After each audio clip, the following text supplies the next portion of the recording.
Oh, we're still here in full effect. Never fear. The eighth wonder is here. It's still tea time on PlusTvAfrica. Miles, the eighth wonder of the world. Uyime, Afia, Elijah in the building. And 007 Booms making it happen. We crack it. We're crack-a-lacking. Like what does that even mean, though? You said it. Okay, cool. I was just trying to look for something that would sound good. You understand? Does this sound nice? We're cracking, then crack-a-lacking. You know what? Never mind. Let's move on. Welcome back to the show. The next story is a very... it's touching, but at the same time, it's something that's affected almost every person in here. If you live in Lagos State, this must have affected you. A Nigerian lawyer, Adam Mohammed Ndakudu, has narrated how he lost his baby in 2021 after a security man refused to open the gate for them to access a hospital at another street, saying that it was too late. He disclosed this via his Twitter page on Sunday while reacting to a tweet about how residents put gates on roads built by the government. One of the reasons I lost my baby, this is him talking now. One of the reasons I lost my baby in 2021 was because this dirty security man insisted that it was late and refused to open the gate for us to access the hospital in the next street. After much plea and that we were carrying a dying baby, newborn, the guy refused until I came down from the vehicle to change it for him before he opened the gate. Unfortunately, he couldn't make it to the hospital. The next day, I went to look for him with the aim of breaking his head with stone, but my friends stopped me, he tweeted. Ladies and gentlemen, boys and girls, this gates menace. Now, let me. I'm looking for examples. Shomolu, that's Folaguru. Yeah. Some parts of Ikeja, the Anifowoshe, you can't. Lekki Phase 1. Goodness me, you can't access even your own streets if you're not there at a particular time. Okay, we understand the whole security. We're trying to be security conscious and all that. What if I'm a resident? I'm getting back at social time. It's like my estate now by 12 midnight, everything is shut. But we had a meeting recently, and like guys, my job permits me to go out, but I'm always out. Yeah. Right? There's always one event or the other. Now, what if I'm coming back home by 1 a.m., 2 a.m.? Are you telling me that I'm going to sleep at the gates? Or... I mean, apart from your job, this is a world where unforeseen things happen. Like you could be driving and then your car stops. That you have to rectify some things, and then you get home late, and at the end of the day, you can't even enter your estate. See, last, at least let me enter and sleep at the security post if you feel like I'm a security threat or something.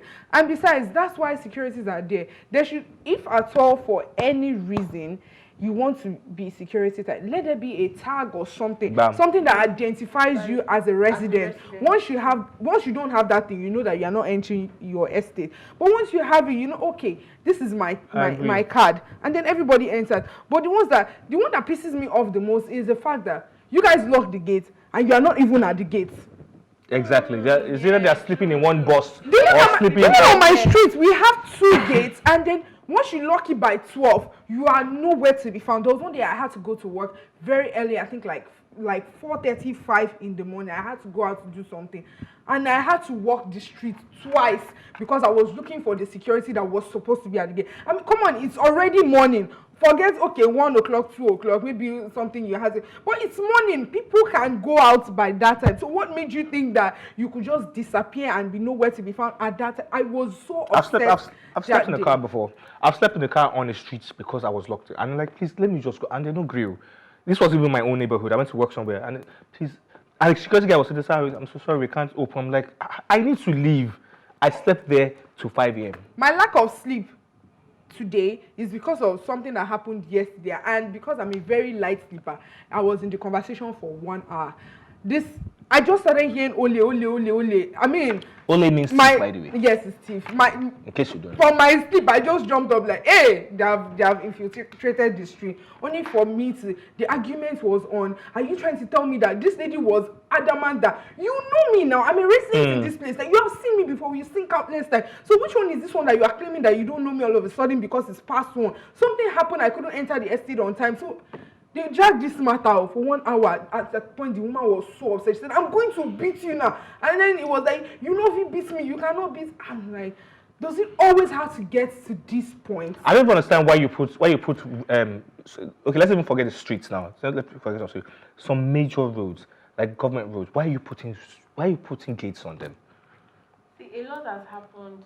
See, honestly speaking, you really can't. Even Lagos State, I think in 2020 or 2020 released a statement then that you shouldn't put gates. That was when they were pulling out some gates on some major. You're not allowed to put gates on some major roads. Like there are some streets that are intertwined, that from one street you get into another street. You see, all of those streets, they have gates. If you are able to maneuver one, you might not be able to get to the second one. You see, the last one that maybe you maneuvered the last two, maybe it just remains one street for you to get to your house. That last street is where your problem starts from. And I'm wondering, like, can't you, okay, for security purpose, can't you just do a general gate that serves these 3 streets? Does the 3 streets have do they need? When you get into the street, there's a gate that you get in the street. Now you are going into another street. Maybe off that street, there's another gate there. Have you ever had this experience before? No, I've not. That's why I'm just. But the thing is, you can't really blame these people, honestly, because the security situation in the country in general is really high, and also they are trying as much as possible to keep the place. I get you, but what about residents? You know, somebody's saying that somebody's ill, somebody's sick. We need to get to the hospital. Open the gates. I mean, I think even the man has his fault. You took your time to change it for the man, because the very instant I got to the gate, opened it for me, and you are not opening. I'll come down for my car. I'll beat you silly and open the gate myself. You beat. Wait, hold on, calm down. So you now beat Olode. No, this is my. Have you met the Olodes in Ikorodu? Olode. They will just shoot your leg. What's up? Huh? No, but in the have you met Olode that they have been emergency, desperation will make you do anything. I think it's another thing we're not addressing is the fact that the kind of people they put to man these gates are very unprofessional, untrained, and they will equip them with dangerous weapons. Empathy. They don't have empathy. They are very like stone. I don't even know, like rock. It's fine. Yeah, Olumo rock. Yeah. Cool. It's a rock. I think the best thing we can do now, I think the government should just come into agencies. They should come into this right now. Proper security. And they should pull down some gates are not necessary. They're irrelevant. They're not necessary. Very irrelevant. Anyway, let's talk about a story that's actually relevant, because everybody's blood is basically getting hot now. Now, who knows DJ KYs? You worked with DJ KYs at some point. Yes, I did. Okay, cool. With his brother, I know. Okay, cool. So you should know a little bit about the story. Now, DJ KY's girlfriend came out. There was a story recently that her in-laws, that's KY's family member, were trying to kidnap her. But in recent time, a video did you see that video? You did hear her voiceover. We'll talk about that. Voiceover is another story for another day. So she now came out to explain that it's not really the in-laws, but people who used to work with her boyfriend. This is the story now. Nigerian broadcaster Nenny has come through with evidence to back up her claims that her boyfriend's ex-workers attempted to kidnap her. Nenny posted a video on her Instagram showing the plans of her ex-boyfriend's former workers were foiled. In a video recorded from inside her home, the men were seen strategically positioned outside her house, supposedly waiting for her to step out of her home. According to her narration in the video, very funny narration, she was supposed to pick up a package she was expecting from a dispatch rider. Thankfully, her boyfriend, Ayorinde Okiki, aka DJ KY Joe, was around at the time and offered to help intercept her package. Now, on seeing him, KY's at the gate to get the stuff, the guys, they got confused and destabilized. They were just putting their hand, here you go, KY's don't catch us. They're waiting for her to come out, and God knows what they were going to do to that girl.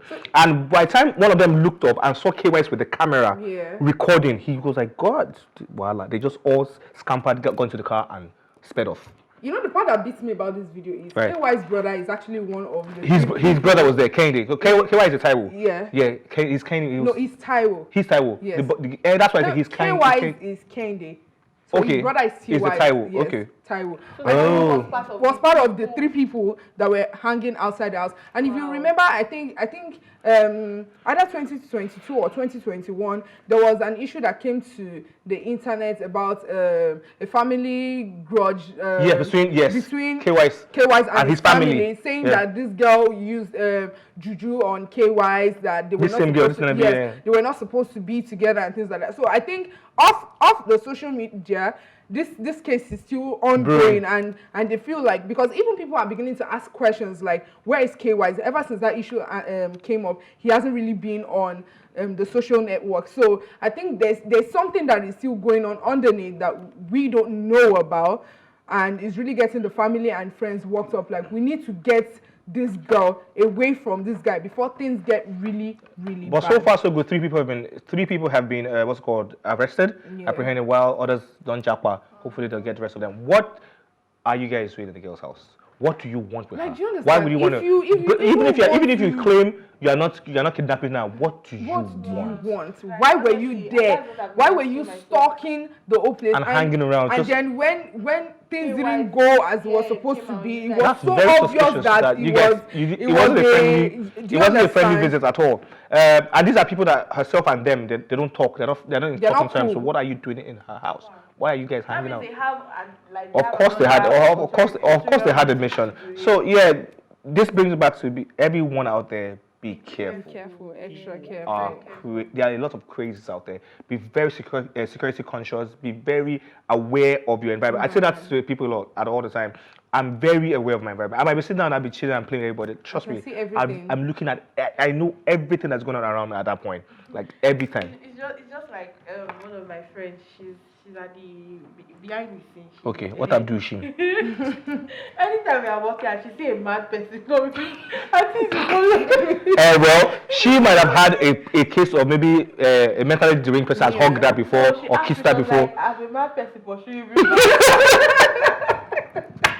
So actually, just be very careful. Be extremely cautious. Me, I'm even extra cautious when I'm sleeping. That's why I was able to be in the middle of conversation that did not concern me around 1 a.m. last night. Anyways, that's about the whole 9 years. Though, before we go, our hearts and our condolence goes out to the mommy of Lagos. What? Mommy of Lagos, but it's not even funny. Mommy of Lagos, cross-dresser Idris Okuneye, aka Bobrisky, has lost his father, Kunle Okuneye. He announced this. Shim's father. He announced this on his Snapchat yesterday. The cause of death is yet to be revealed, but may his soul rest in peace. It's really painful. Now, one thing I did notice about Bobrisky and his father and Shim's father, whichever shot, Bobrisky's father, is the fact that immediately Bobrisky started making money and all that, and things started going well for him. He's always trying his best to make sure that he gives the man the best, as whatever he can. He always wants to just do back for father. And him losing a father at this kind of time, it's going to be a very painful time. So our hearts go out to Bobrisky and condolences. Sure. Right? It's not. It's so resting. What? Yeah. Why are you guys looking at me like I said something No, wrong? a story just popped up in my head. Which one? It's funny, so I don't think that it's supposed to be. But look, you can share. So there's always been this idea in my head. My mom's dad, that he died by lightning, like lightning struck him dead. That has always been my idea of how he died. Until very recently, we were talking, myself and my mom, and then she said she was talking about her dad, and then I just decided to ask again, what did you even say killed your dad? And she was like, oh, that he had high BP, and then he was going home in the rain, and then heard that his truck of cement poured on the road. Hi. So the thing caught him, and because it was raining, there were nobody on the streets to help him. So that was how he died. And all this while you just saw that thunder fired the man. I laughed for 5 minutes straight. My body was aching. My cheeks were aching. I'm sure your mom would just be upset. Because, I mean, this man has died now. It's been over 15 years, and that was the idea I had in my head that he died.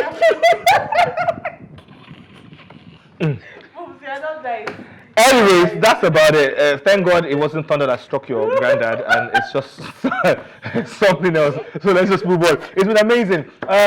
Mark Zuckerberg and Elon Musk were supposed to have a UFC bout, but it's not happening again. Mark has said that, look, Elon is not ready for it, so they've cancelled the whole thing. It's moved on. But if they were to have that bout, honestly, my money is on Mark Zuckerberg all the way. Definitely. Mark will beat the living daylight out of Elon.